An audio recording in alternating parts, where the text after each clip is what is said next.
Welcome everybody to this episode of the Ufocast. We are doing episode 13, Close Up. Episode 13, Michael, we are halfway through. Halfway? It's the halfway point. It's all going to be alright. We are halfway. This is the point where if you are watching on the DVD box sets, this is the last one of the first half, and then you'll flip over to the second box next week. If you're on Blu-ray, then obviously it's all in the same set. Michael, do you have a synopsis for this episode for us? You know what, I do, and the synopsis probably says more than I think we'll be saying, so let's go with that. Right.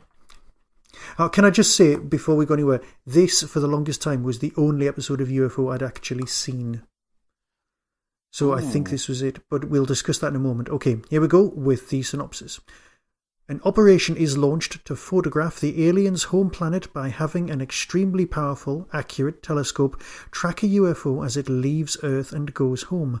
But a shadow scientist with a different project involving microphotography has been refused funding that has been used for the telescope. By a cunning maneuver, he gets a chance to show some new data to Straker, who's enthralled. With the promise of his project would produce more of this fascinating information, the scientist at last gets a guarantee of money for his project. That is not how I remember the episode, even remotely. It's got some photography in it, but I would say... That places the episode firmly as being about Dr. Kelly, who I suppose is the... If you can say that there's a major guest star in the episode, it's him, but he's still in it for a very short space of time. Yeah, it's pivotal, I'll grant you that, but... It is. Yeah. But, and to be honest, that is... That is the meat of the episode, because the episode spends a lot of time doing not very much. And that is a very nice way of putting it. And I think this... I said when we did Ordeal, however many weeks ago that was, and that was by far and away the worst episode of UFO at that point. And I said that it would take some beating. Has it been beaten? No, not quite... But this certainly ties at the bottom of the rankings for me, right? Because it's very, very dull. Now, for those listeners out there who despise any Doctor Who references, I'm just going to say, so is this Time Lash? Well, it's funny you should say that. Time Lash, but we'll get back to you on that one. Well, it's funny you should say that because obviously, A, there is an episode of UFO called Time Lash, and indeed, B, when we get to Doctor Who Watch at the end of the episode, there is an actor in this who is in Time Lash. See... That's a spoiler for you, Michael. It's not just a spoiler, I can tell you that I didn't spot them. You didn't spot him. Well, I think the Doctor Who's Time Lash is bad for other reasons. Yes. This is bad just because it's... Is it because it's disappointing? I don't think it's disappointing. I think... So, I've had a quick scan back through it before we watched the episode. Again, as we said about last time, Court Martial was very... There wasn't much UFO stuff going on. Yes. But that was a sort of middling, perfectly good episode. In this, although ostensibly it's much more about a UFO-y plot, the aliens are barely in it. I mean, in terms of... you don't see any aliens. The UFO is barely in it. And it's all about, as your synopsis said, it's all about that, well, Straker's going to blow all this money doing this big project, and then Kelly wants to kind of get into photographing microscopic stuff, which is fascinating, and obviously was one of those areas that UFO was kind of predicting the future, because clearly there have been massive developments scientifically in how small we can see, and we know so much more about what's going on at the small level. And that's amazing. But this episode is still very dull. Because it's not really about that. Right. Now, as everyone's aware, that we are here to praise, not to bury, but... And this episode, in all fairness, does look fantastic. It's got some of the best model stuff. There's stuff with skydivers skimming across the surface, which just looks brilliant. There's the satellite in space, which is even better than than the stuff that we saw on Operation Cleanup, whatever it was called. One thing that the Anderson companies do really well is scale water shots, and there's some lovely stuff with Skydiver all the time. I can't tell you how great that is. It just makes me so happy. I totally agree with you that right. it looks lovely, and right. that Skydiver shot is brilliant. And it's just a shame that that all this stuff is not being used in the service of a more interesting story. Well, I think you're completely right. I've got nothing else to say about that, because you kind of it starts. It's got a middle. It's end. I mean, there is, yeah. It's what can you say? I mean, the thing is, right. The guy's got his photography project, and which is fine, but it's his own home stuff. It doesn't have anything to do with let's find some aliens, right? Clearly, the guy is an optical, expert. That's why he's working at Shadow on the equipment. Yep. But his own project, he wants to. Why is he asking these space people for a funding for his "let's look at small things close up" thing? He's clearly asking the wrong people. It's like going to the lottery funding and just having completely the wrong forms. He's asking the wrong people for a grant. What? Or not? I mean, am I wrong? I don't know. I mean, NASA, there have been all sorts of interesting spin-offs from NASA that are not related to space. So yeah. I would say that that I wouldn't necessarily criticize it for that. And you there's a modern trend, isn't there, with certain companies. I think Google does this, where you allow your employees free rein. Research for research's sake, yes, which is an open mindset, which is exactly what we're trying to instill in everyone these days. Yes, but the guy demonstrates a closed mindset by just going, I'm not going to get my funding then, no. And also bringing up Google. I mean, let's face it, the entire storyline is Google Earth. They're developing a series of massive satellites that can take photographs, basically spy satellites that can take photographs, which are mechanical photographs, which are transported as data. I mean, that's all really impressive stuff for the time, because 3-4 years later, Voyager was sent into space with almost exactly the same setup with CCD chips inside, which they've managed to augment as time's gone by, because they've got those rather than an optical system. So it is, cutting edge sci-fi, but it's cutting edge sci-fi that's kind of been shoehorned into stuff. So, yeah, all right. Well, and I think you have a point that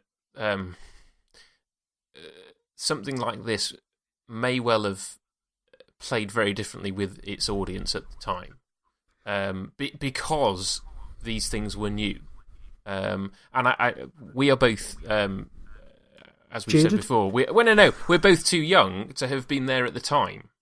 Yes. And so to us, microscope photography and pictures of Earth from space are not at all amazing. There is every day to us as tablets and computers are to my daughter. Exactly, I was going to say that scene near the beginning when they are getting the pictures back out of the machine, and the way that Straker and Freeman are responding to them. It's just laughable to us, because we're just like, what's so amazing about this? But if that's the first time that you've seen that stuff, then yes, this is fascinating stuff. And so I can see that as a piece of its time, it's probably a much more successful episode than it is for us. But I think the episode shows up the weaknesses of how TV was made at the time, because that slow pace, which I appreciate in many other episodes of UFO, really, really drags here, because it's showing the audience stuff that they've not seen before, so it's fascinating to them, but for us it's quite boring. Yeah, that's true. I mean, there are some, like most things, there are moments worthy of comment, and there are moments where you're just kind of a bit cringy in this as well. I mean, the one I've written notes on is when Straker's on the moon, and he's chatting to Ellis, and he's telling her that she's doing a great job, which is brilliant. It's like, yep, you're in charge, you're doing a great job, but then he spoils it by going, "You're doing a man's job," and it started so well. Well, it's like, no. Ooh. Have you read the Bentley book on this episode? Not yet, no, because I'm trying to come to this a bit more afresh, but and also I didn't have the chance. Right. Well, I mean, this is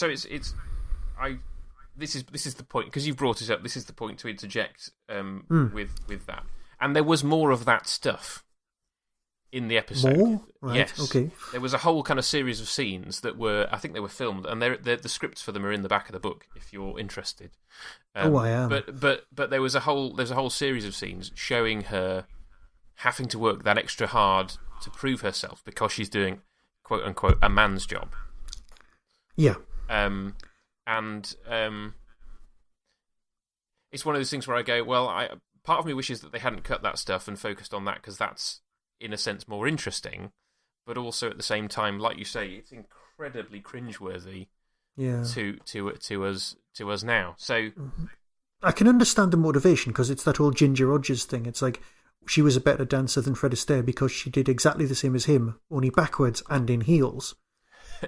So that is, but people just go, "Oh, Fred Astaire," and it's like, yeah, but so, and yes. You don't think about that as a rule, but it's what's happening. So yeah, she's there, she's on the moon, she's in a purple wig, she's having her chat with the boss, and the boss is just you can imagine everyone else on the moon base just rolling their eyes in the other room, going, "Oh no."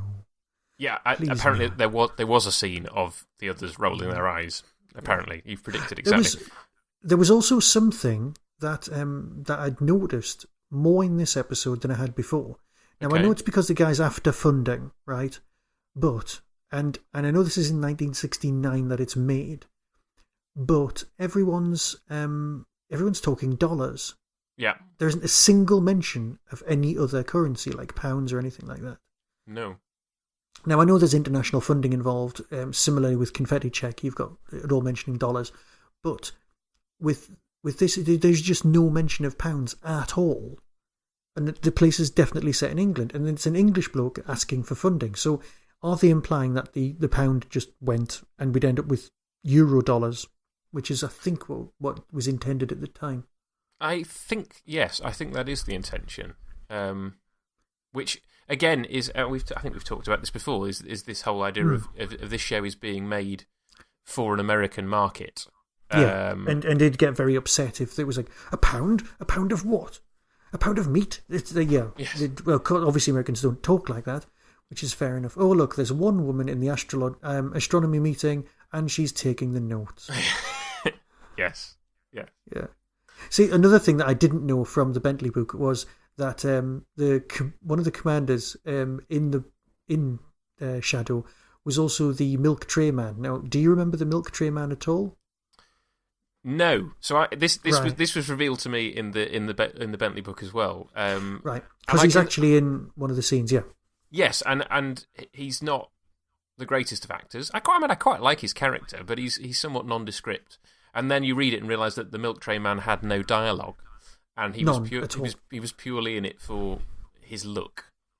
He was apparently made a lot of money and retired on it. He was the Colin Firth / Mr. Darcy of his day. It was really questionable advertising. I'm so glad they got phased out when they did, and I'm very glad that this man made enough money to retire on, because they were basically a series of intruder James Bond style stunts where someone would break into some woman's house and like a stalker, and then leave her some chocolates and then leave. And that was the entire run of all of the adverts. They were like the opening scenes of a James Bond film, like some of the 70s ones with Roger Moore. They were just like a massive stunt followed by something else.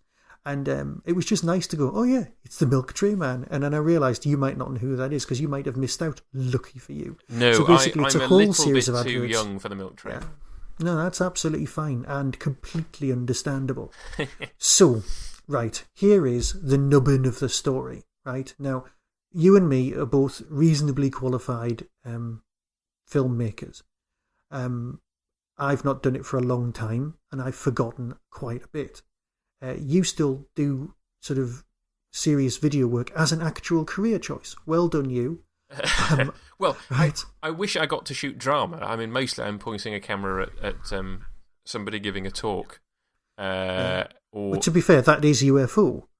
So, because as we know, this is a documentary about life in the 1980s. That is very true. Right. Yes. So, the whole denouement of the entire story is, we forgot to plug in the bit that says at the bottom of the metadata, whatever it's called. The metadata. Yes, the metadata. Again, UFO predicts metadata for photographs. Fascinating. Yeah. Oh, and I'm just seeing the shot where the rocket takes off. Again, absolutely stunning piece of model work. It is. Apparently, it's it's the Bentley book saying that the whole that loads of them went over to watch a proper NASA launch.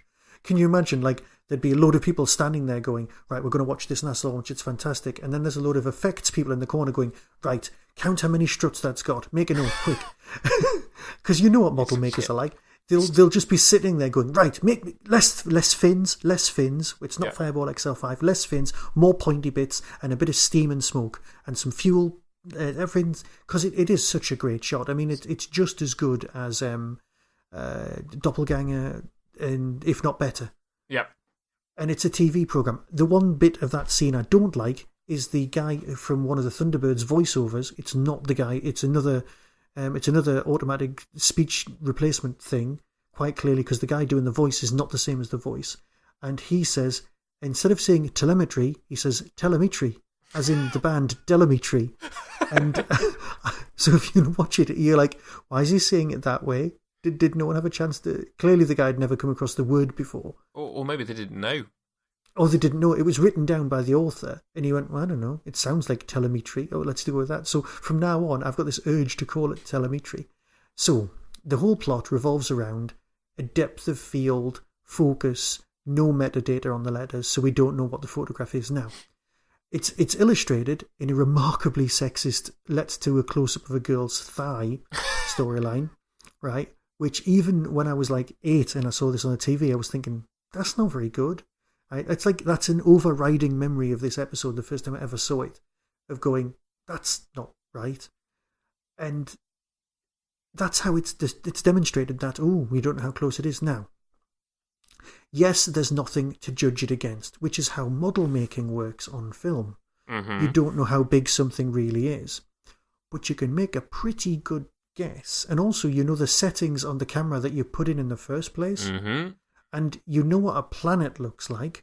Mm-hmm. So, and you've got shadows. I mean, people used to take photographs. That's how they discovered the V2s and the V1s, through aerial photography, which is basically a glorified version of this storyline.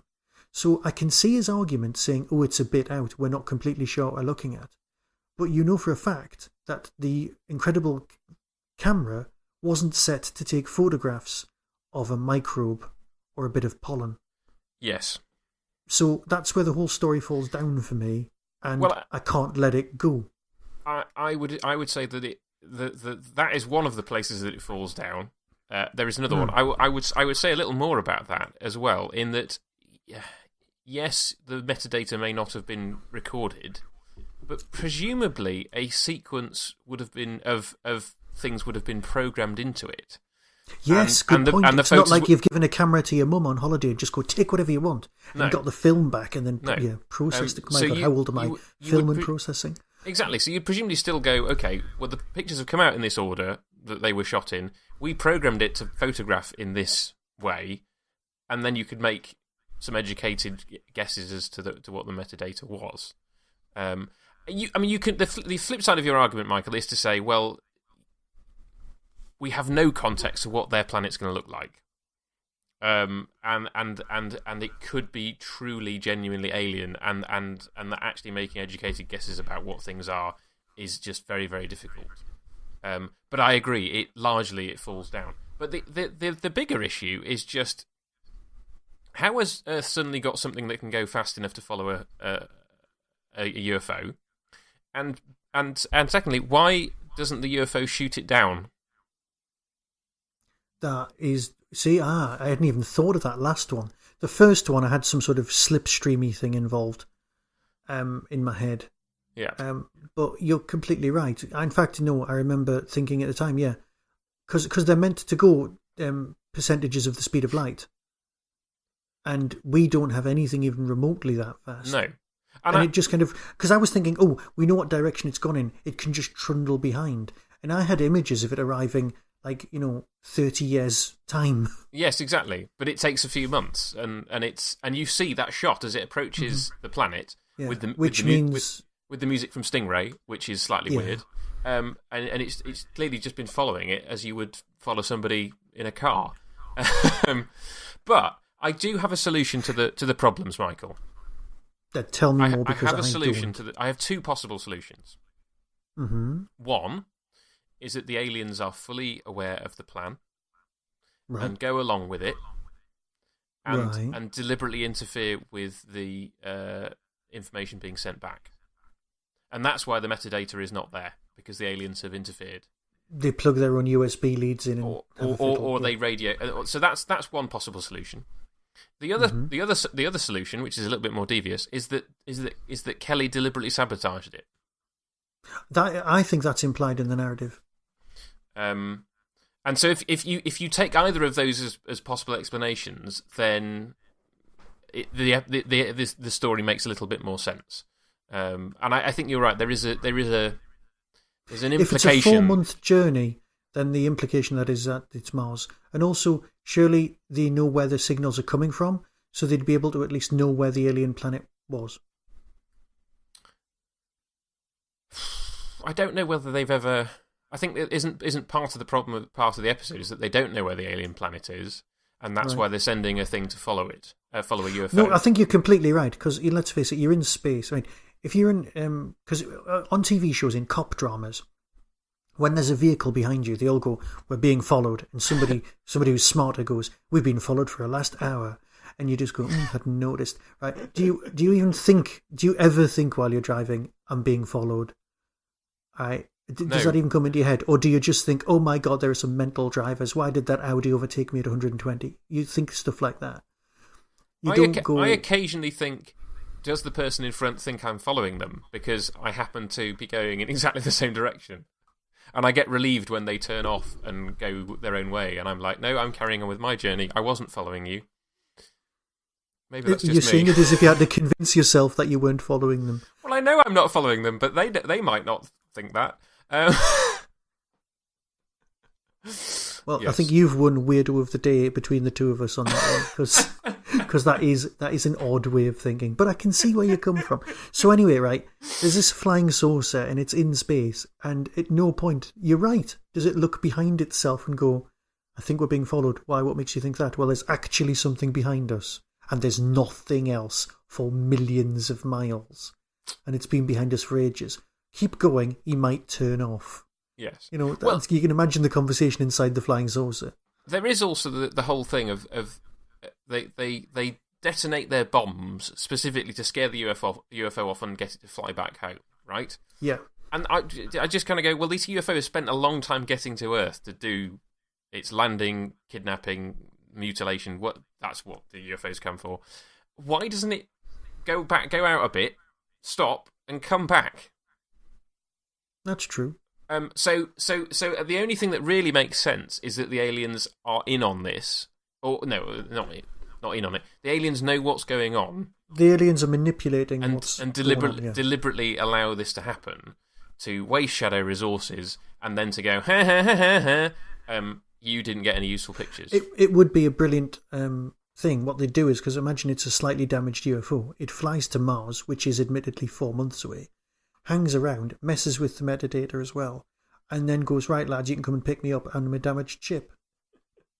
Yes, that's the thing. We don't even know whether it's the aliens' home planet. We just know that it's the planet that this UFO has flown to with the thing in tow. Yeah. That would be the much more interesting, for me, if the Denouement was more explicit about that and went, "Ah ha ha, we got defeated by the..." Mm. Yes.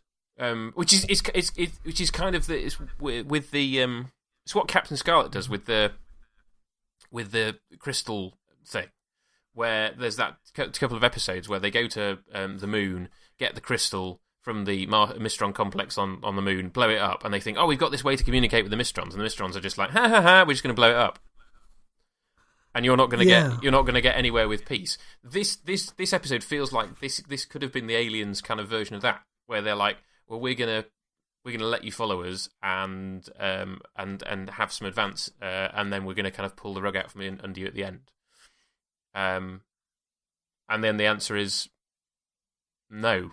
We just get this scene at the end where Straker's like, oh yes, my whole project was a waste of time, let's invest in this microscope stuff. But can I just say, right, there's the one scene that's stuck in my craw is when the guy who's assisting the photographer expert says, can I borrow a pen?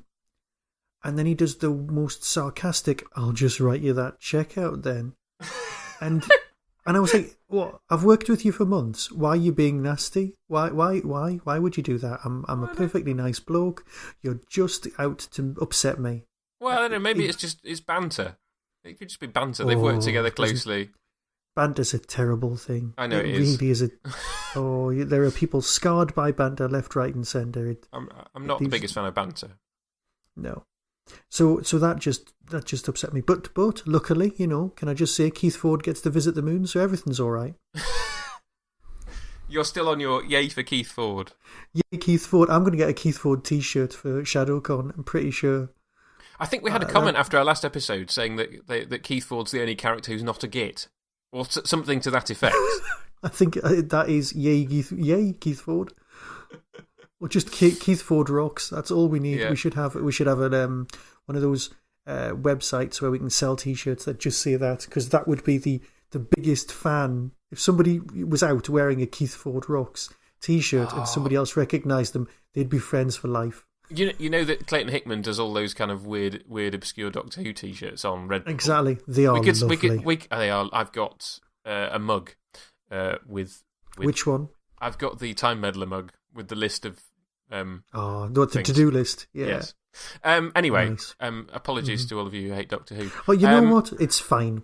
People know who we are. Yeah, they do. It's fine. What was I saying? Oh yeah. So yes, if we set up a Redbubble store for obscure UFO things. I mean, UFO is obviously much more obscure anyway to start with. True. But we could have, I don't know. And you know what? I'm going to have a think, and I'm going to come back in a couple of episodes' time with a list. I so am, and if I don't, you can scold me because yeah. Well, you'd need one with the shop from last episode. The guy who's kind of building the espionage equipment, and you'd be like Singleton's whatever it is. That would people even we wouldn't get that. That's just right. So. Time is short for us, so do we have anything else to say before we go into our... No. Well, Anderson, you said there was someone from Timelash, and I know for a fact that there's someone from Doctor Who that everyone should spot. Oh, I'm glad you spotted him, yes. Yes. Well, let's dive straight in. Let's go for it. So we start with Anderson Watch. Yes. And we have Alan Tucker, who we've done before, playing his third character in UFO, back from the dead because he died in his second episode. So if you want to hear about Alan Tucker, go back to Conflict or the Dalatek Affair. But we have two people for Anderson Watch, and the second of those leads us into Doctor Who Watch. So we will start. Lay it on me. We'll start with Bob Sherman, who was one of the launch control operatives in that scene. We were talking about. Was he the voice that was clearly from Thunderbirds, but it was somebody else's acting? I don't know, but I can tell you that he appeared uncredited in an episode of Space 1999. Right. Can I just say I have received a text message in the last couple of days from Tim, from Tim's Take On, and he said he really hopes that after we finish this that we do Space 1999. So I don't know what we did in a former life to deserve that, but he was saying how much he enjoyed this. Well, we inspired him to buy the DVD for Christmas. I know we did. We got him to watch. So I'm glad you're listening, Tim. Hello. I mean, what we do next, we haven't decided yet, have we, Michael? So well, we're only halfway through this, and if we make it to the end, it'll be an absolute miracle. Yes, given how things have gone this far. Indeed. But yes, I mean, I would love to do Space 1999 because I hear it's very good, or at least the first series is supposed to be very good. Or some people say that the two series are just different, and they're both. It's both very good and remarkably bad at the same time.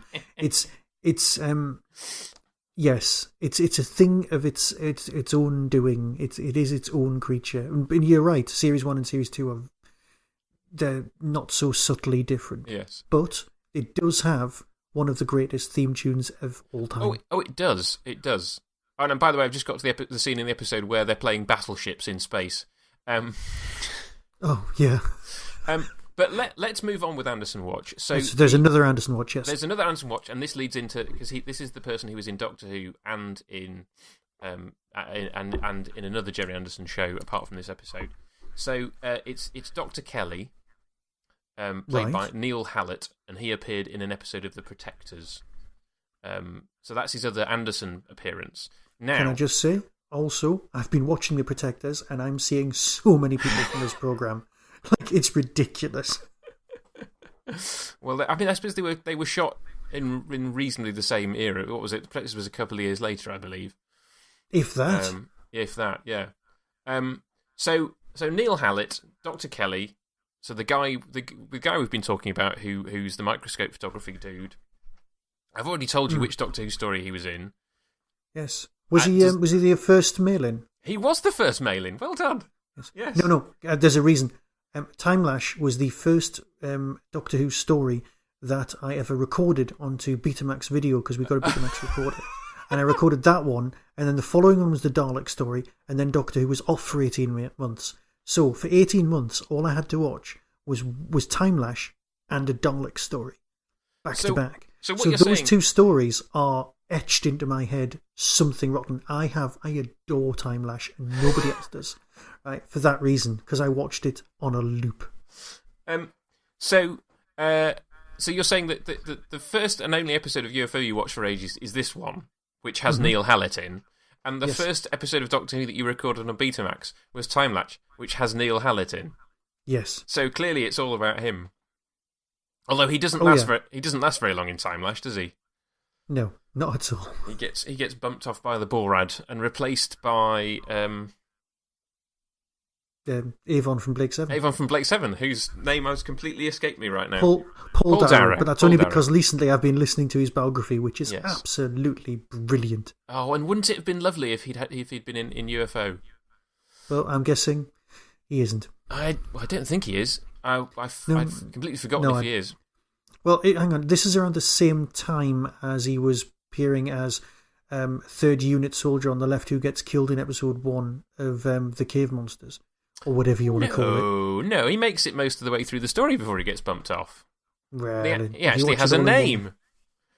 Yeah, Captain such and such, yes. Yeah, I can't remember what it is. He is captain. He is a captain. I remember he's that. Basically... Because they basically had a season of prototype Captain Yates, and he's the second one. Before we wrap up, we've got two more people. There is no Paul Darrow. Yeah. No, there's no Paul Darrow. We're just talking about Paul Darrow in a UFO podcast. There's two more Doctor Who people. You've already alluded to one of them. We'll deal with him last. Okay. But we have another one, also from the Colin Baker era of Doctor Who, who I didn't spot. And then when I went back and watched the episode, I was like, oh yes, of course it's him. Did you spot anybody else from a Colin Baker era Doctor Who episode? Not yet. Whereabouts am I looking? Oh, it's right at the beginning. It's sort of within the first sort of 5-10 minutes. Okay, no, absolutely not. So he's at the tracking station at the beginning where they're downloading the pictures. Right. James Beckett played Dr. Young, and he was Payne in Attack of the Cybermen, who, if you recall, is the first one of the criminals to get bumped off by the Cybermen in the sewers. Got you. Yes. With the Tetley T Yorkshireman, yes, the wrestler. Yes. Who makes it most of the way through the story before getting electrocuted by a cyber door. Which, to be fair, is pretty impressive for that story. Just surviving to the end. Yeah, but they're so close. It's so depressing. Anyway, we're not here to talk about Attack of the Cybermen. We are here to talk about... Go on. What? UFO? Yeah. Give us. I know, because I know you spotted him. Give It's us a Mr. final Doctor Who Levine. person. Yes. It's John Benton, Sergeant John Benton. Who we've both met, I believe. I mean, I've met him. Have you met We him? certainly have. Yes. Yes. Yes, and he was exceptionally entertaining. That's one way of putting it. He is. Have you read The Adventures of the Wife in Space, where he gets a pint spilled over him? I have that book, so I must have read. Yes, I must have read indeed. that at some point. Yeah. So for those the uninitiated, who is John Levine? Who is he in this episode, and why should we know him from Doctor Who? Right. John Levine in this episode is one of the Moonbase pilots.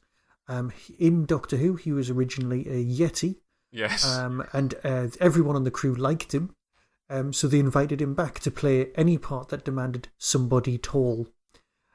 He was basically in unit as a sergeant and as one of the characters everyone can relate to because he's working class, apparently, despite his RP accent.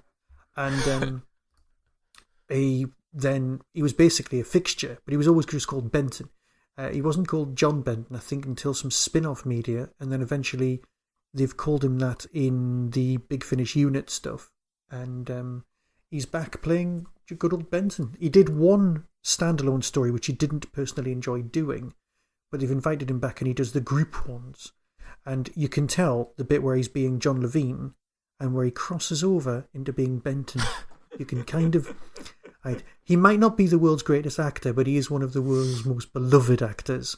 And that's different. And Benton is one of my favourite Doctor Who characters of ever. Ever, yeah. I know, and I feel the same way. And then you meet John Levine, and he is... How to describe John Levine? He is a force to be reckoned with. I was going to say force of nature. He's for character-wise, I'd say he's up there with Brian Blessed for someone you should meet. Yes, and you have to meet him to believe what he's like. And there is the fascinating documentary with Toby Haydock on... Exactly what I was about to mention. I believe... Totally go with is it the Claws of Axos DVD? Yes. Which is fascinating. I would love to see what was left on the cutting room floor. Or rather, I probably wouldn't. Yeah. And I'd like to see a return. Yeah, you'd like to see him back in Doctor Who.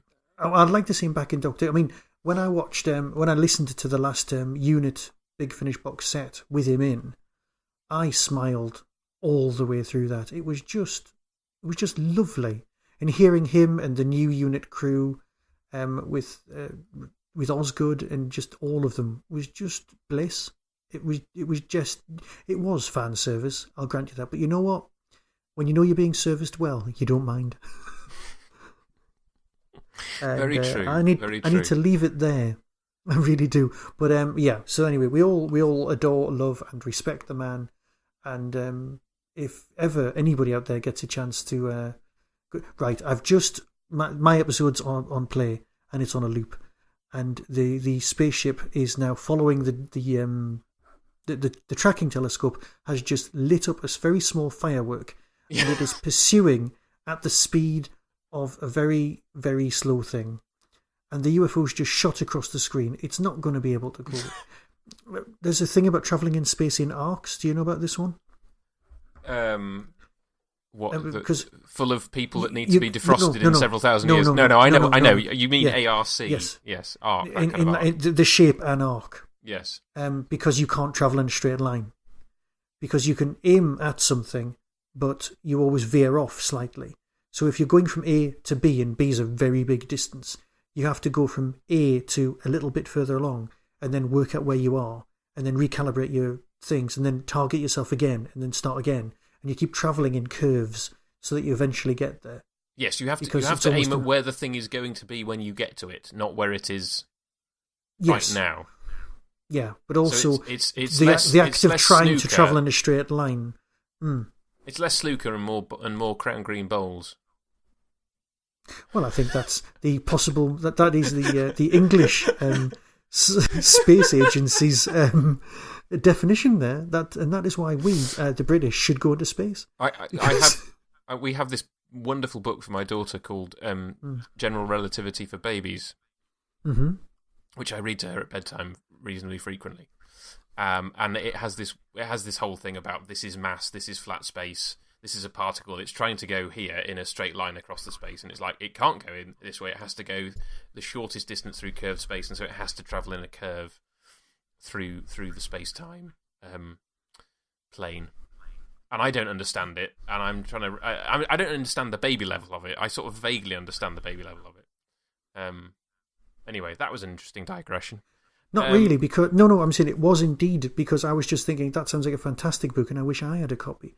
I would like to suggest that because I know your child's a lot younger than mine, but there's a picture book called Earth to Stella, and it was one of our favourites when she was a lot younger, and it's a picture book, but it's about a dad reading a sci-fi story to his daughter, and he falls asleep instead. But I won't spoil it. But in that story, there is a Thunderbird 2 on the shelf. In the small drawing, because the girl is a huge sci-fi fan, and it's just really nice to see. So, as fathers of daughters, we are constantly on the lookout for ways to indoctrinate them. Yes, I mean, or is that just me? Mine has already seen a few episodes of UFO with me. I mean, I don't think she's taken much in. She's seen the first half hour of Star Wars. I haven't got any further. Which mine only saw this year. Well, and she's 9. Well, I mean, again, I will introduce her to it at some point when she can appreciate it. Because right now she hasn't got a clue. I think we should we wrap up at this point? I think we should, because I'm sure there's more. You know what? I have nothing more I needed to say about Close Up. Okay. Well, we've got through almost 45 minutes of recording time. I think we did all right in the end. Next week, what will we be looking at, Michael? Next week is the remarkably good, or bad, depending on your point of view, Confetti Check A-OK. And until then, be seeing you. Be seeing you. You have been listening to the Ufocast with me, Luke, from Tmudwup. And me, Michael, from the Tin Dog Podcast.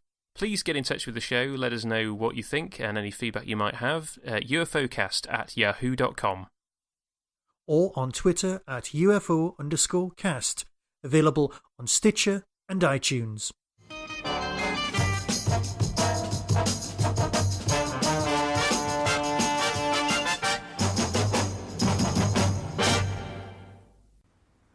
"2018 brings with it 3 brilliant conventions, all held at the Derby Quad. ShadowCon 2. The UFO convention will be on June the 30th, 2018. Hooverville, the best little Doctor Who convention in the world, is on Saturday the 1st of September, while Big Finish Day is on the 3rd of November 2018. All tickets are available from the Derby Quad website." That was the Doctor Who Tin Dog Podcast, available on iTunes, YouTube, Twitter, RSS, Vimeo, and across the internet. Doctor Who and its associated properties are all copyright and trademark of the BBC. No infringement is intended. Why not become a supporter by visiting patreon.com/tindog. Contact the show on tin-dog@hotmail.co.uk. The Tin Dog Podcast is a founder member of the Doctor Who Podcast Alliance.